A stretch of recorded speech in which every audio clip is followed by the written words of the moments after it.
araw sa inyong lahat. Ako nga pala si Danica K. Pastrana. Ang iuulat ko pala ngayon ay pangalan.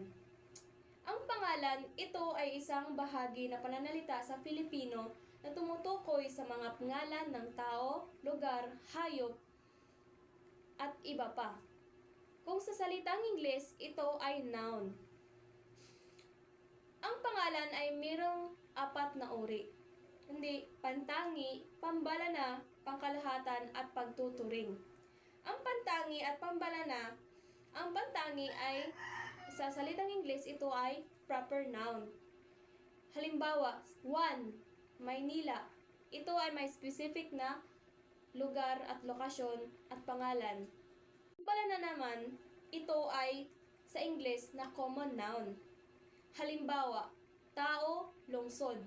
Ang pagkaiba ng pantangi at pambalana, ang pantangi ay ito ay specific. While ang pambalana, ito ay hindi tinuturi kung ano siya, kung ano, like example sa pantangi.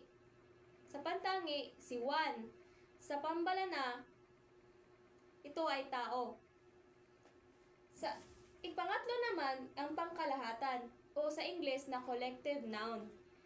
Ang halimbawa nito, pamilya, kapunan. Itong pangkalahatan, ito ay mabibilang lamang o isa ma-measure o masusukat. While ang pagtuturing o sa Ingles, abstract noun, ito ay ang halimbawa nito, kagaya ng kaligayahan, pag-ibig, ito ay hindi masusukat at sa emosyon lamang ito. Yan na po, salamat.